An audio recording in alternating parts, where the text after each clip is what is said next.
Hi friends, welcome back to red lotus Tamil channel. நம்ம இப்போ டெய்லியும் பார்த்துட்டு இருக்க சீரீஸ் அகிரா சீக்ரெட். ஒரு பொண்ணு தன் கூட பிறந்த அக்காவை தேடி ஒரு ஊருக்கு போறா. கடைசியில் அவளோட அக்கா இறந்து போயிருக்கான்ற விஷயம் அவளுக்கு தெரியுது. அவளோட அக்காவை கொலை பண்ணது யாரு, அவளோட அக்காவோட உண்மையான ஃபேமிலி அங்கே இருக்காங்களான்னு எல்லா விஷயத்தையும் கண்டுபிடிக்கிறா. இந்த சீரீஸோட முன்னாடி எபிசோட்லாம் முன்னாடியே போஸ்ட் பண்ணியிருக்கேன். ஒருவேளை நீங்க பார்க்கலனா அந்த வீடியோஸோட லிங்கை கமெண்ட்ல தரேன். வாங்க அடுத்த வீடியோக்குள்ள போகலாம்.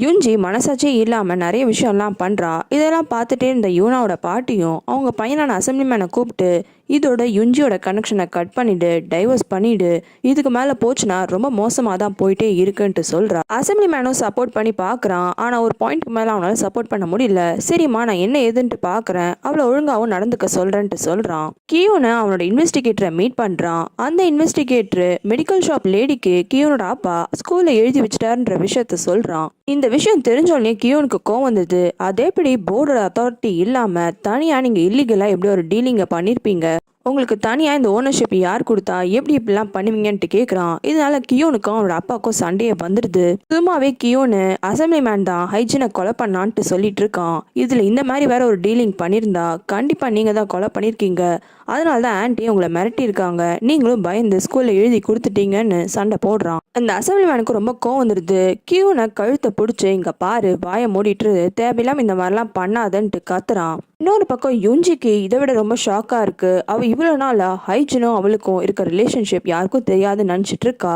ஆனால் அவளோட ஹஸ்பண்டுக்கு தெரிஞ்சிருக்கு. உடனே அவளோட பாவப்பட்ட மூஞ்ச வச்சுட்டு அப்படியே ஆக்டிங்லாம் பண்ணுறா. என்னை மன்னிச்சிடுங்க, உங்களுக்கு உண்மை தெரிஞ்சிருந்தா என்னை விட்டுட்டு போயிடுவீங்கன்ட்டு பயந்துட்டேன், அதனால இவ்வளோ நாளாக உண்மையை சொல்லாமல் மறைச்சிட்டேன். நீங்கள் என்ன சொல்லலாம்னு நான் கேட்குறேன், தயவு செஞ்சு என்னை விட்டுட்டு போயிடாதீங்கன்ட்டு கெஞ்சி கேட்குறா. ஆல்ரெடி யூனாவோட பாட்டி வந்து அசம்பிளிமேன் கிட்ட பேசியிருப்பாங்க. இப்போ இவ்வளோ இப்படி பண்ணுறதுனால அசம்பிளிமேனுக்கு இன்னுமே கோவம் வந்துடுது. உன்னை தூக்கி போடணும்னு நினச்சிருந்தா 2 வருஷத்துக்கு முன்னாடி தூக்கி போட்டுட்டு இருப்பேன். அந்த நேரம்னு பார்த்து எலெக்ஷன் வந்து தொலைஞ்சிருச்சு. இல்லைனா நீலாம் ஏன் என் லைஃப்ல இருக்க போற, தயவு செஞ்சு போயிடு அப்படின்ட்டு சொல்றான். யுஞ்சிக்கு ரொம்பவே கோவம் வந்துருது. எவ்வளவு திமிரு இருந்தா நீங்க என்ன பார்த்து இப்படிலாம் பேசுறீங்க, நீங்க முதல்ல ஒழுங்கா என்ன பத்தி பேசுறதுக்கு இந்த ஊர்ல இருக்க ஒரு பொண்ணை விட்டீங்களா, எல்லா பொண்ணு கூடயும் எதனா ஒரு ரிலேஷன்ஷிப், அப்புறம் என்னை வீட்டை விட்டு போன்ட்டு சர்வசாதாரணமாலாம் சொல்லாதீங்க, காரணம் உங்கள் பையன் என் வயிற்றில் தான் வளர்ந்துட்டு இருக்கான் அப்படின்ற விஷயத்த சொல்கிறா. ஹன்சு மெடிக்கல் ஷாப் லேடியை மீட் பண்ணி அவகிட்ட ஒரு ஹெல்ப் கேட்குறா. தயவு செஞ்சு உங்கள் அம்மா எங்கே இருக்காங்கன்னு உனக்கு தான் தெரியும், உங்கள் அம்மாட்ட போய் கேளு, உன்னோட தங்கச்சி தானே ஹைஜினும், அவள் பாவம், அவளோட அப்பா யாருன்னு தெரியணும், தயவு செஞ்சு ஹெல்ப் பண்ணுன்ட்டு கேட்குறா. மெடிக்கல் ஷாப் லேடிக்கு இப்போதான் ரீசெண்டாக ஹைஜினுக்கு உடம்பு சரியில்லைன்ற விஷயம் வேற தெரிஞ்சிருக்கும். இவ வேற இப்படி கெஞ்சி கேட்டோன்னே சரின்ட்டு அவளும் அவள் அம்மாவான மேடம் பிங்கியை மீட் பண்ணுறா.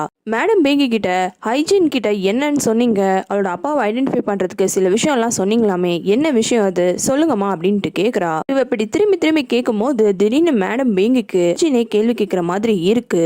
திடீர்னுட்டு அவங்கள பேச ஆரம்பிக்கிறாங்க.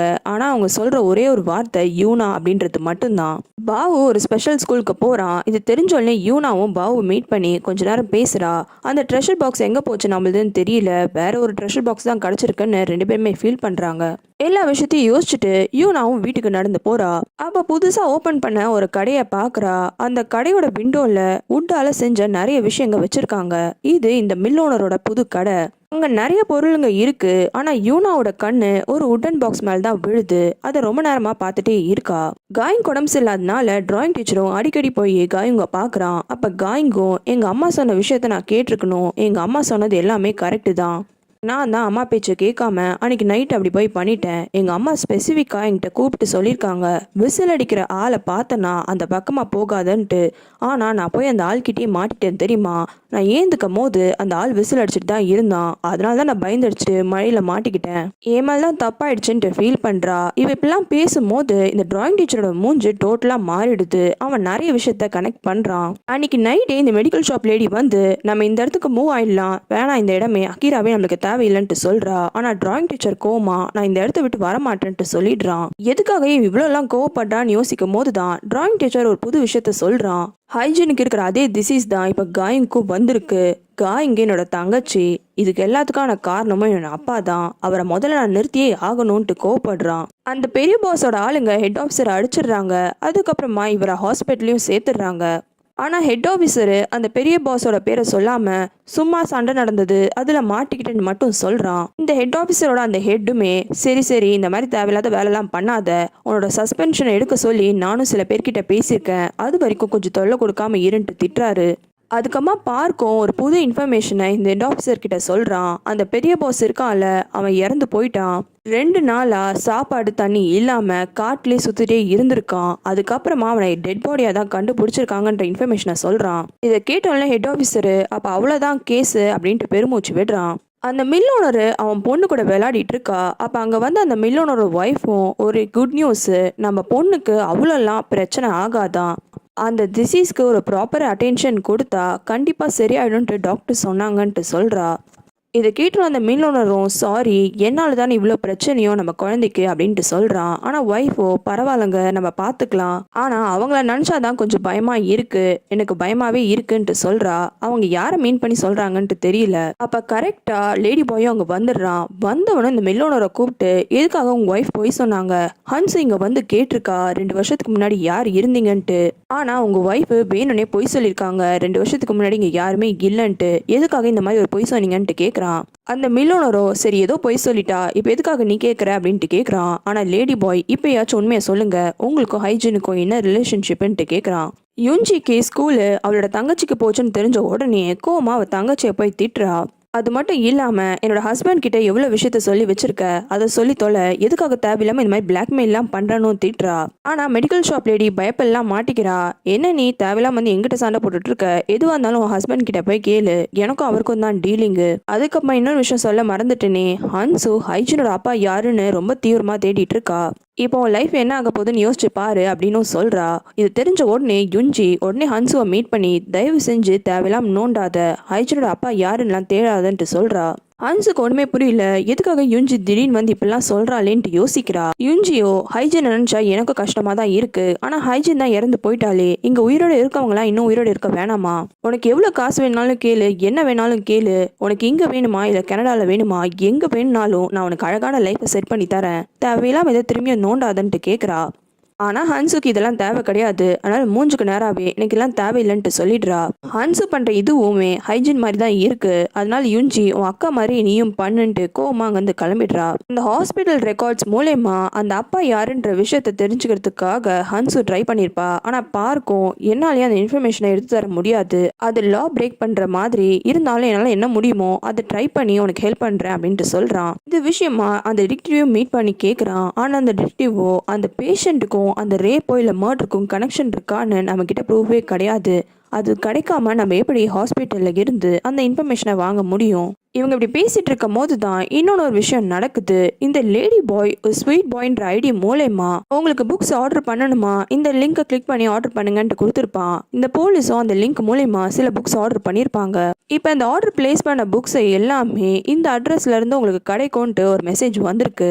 லேடி பாய் உண்மையாலுமே போஸ்ட் ஆஃபீஸ்க்கு போயிட்டு ஒரு புக்ஸை எல்லாத்தையுமே பேக்கேஜாக அனுப்புகிறான். ஆனால் அங்கே போஸ்ட் ஆஃபீஸில் இருக்கிற கிளர்க்கு ஆல்ரெடி ஸ்வீட் பாய்ன்ற ஐடியில் ஒருத்தவங்க அமிச்சாங்கன்னா போலீஸ்கிட்ட சொல்லணுன்ற இன்ஃபர்மேஷன் கிடச்சிருக்கு. இப்படி லேடி பாய் கொடுத்த உடனேயே அவள் கொஞ்சம் பதட்டமாக ஆரம்பிக்கிறா. இதை லேடி பாயும் கவனிச்சிடுறான். போலீஸ் அந்த இடத்துக்கு வரத்துக்குள்ளேயே இத்தனைக்கும் ஒரு செக்யூரிட்டி கார்டு வேற இந்த லேடி பாயை ஸ்டாப் பண்ண ட்ரை பண்ணுறான். இருந்தாலும் அந்த ஆள் கூட சண்டை போட்டுட்டு லேடி பாய் அங்கேருந்து தப்பிச்சு போயிடுறான். லேடி பாய் அங்கேருந்து தப்பிச்சு போயிட்டாலும் இந்த டிடெக்டிவ் அந்த ஏரியாவில் இருக்க எல்லா சிசிடிவி ஃபுட்டேஜையும் பார்க்குறான். எல்லா இடத்துலையுமே இந்த லேடி பாய் அவன் மூஞ்சி பதிவாகாத மாதிரி தான் தப்பிச்சு போயிருக்கான். ஆனால் அந்த போஸ்ட் ஆஃபீஸில் அவன் லைனில் வெயிட் பண்ணது வீடியோ மட்டும் கிடைக்குது.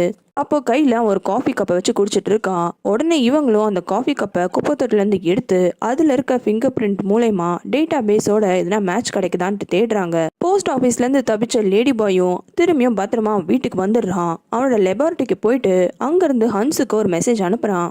ஆனால் அந்த மெசேஜையோ பார்க் அனுப்புகிற மாதிரி அனுப்புகிறான். அதில் ஒரு க்ளூ முக்கியமாக கிடச்சிருக்கு. உடனே லேடி பாயோட வீட்டுக்கு வா, அங்கே உனக்கு இந்த விஷயத்த சொல்கிறேன்ட்டு அனுப்புகிறான்.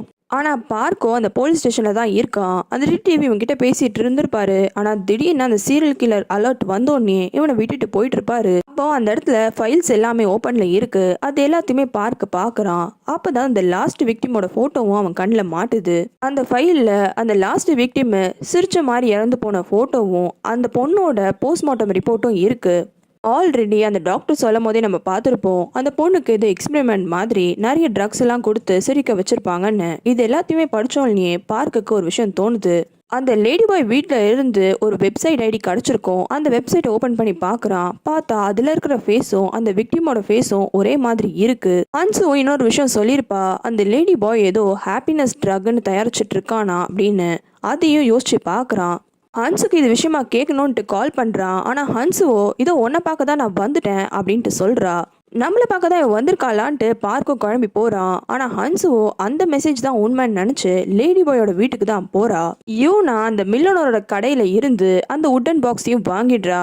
அவளோட நைட் ஸ்டாண்ட் பக்கத்துல தான் அந்த பாக்ஸை வச்சிருக்கா. தூங்கிட்டு இருந்த அவ திடீர்னு தூக்கத்துல இருந்து ஏந்துக்கிறா. அப்ப அவ பக்கத்துல பெட்ல யாரோ படுத்துட்டு இருக்க மாதிரி அவளுக்கு தெரியுது. யார் அது படுத்திருக்கான்ட்டு பார்த்தா ஹன்சு தான் படுத்திருக்கா. ஹன்சு தான் உயிரோட இருக்காளே, அவ எப்படி இங்க படுத்திருப்பான்னு நம்மளுக்கே தோணுது. ஆர்க்கு மெசேஜ் பண்ணதுனால ஹன்ஸுவும் அது என்ன விஷயமா இருக்கும்னு ரொம்ப ஈகரா லேடி பாயோட வீட்டுக்கு போறா. ஆனா வீடே அமைதியா இருக்கு. வீட்டுக்குள்ளேயும் யாரும் இல்ல.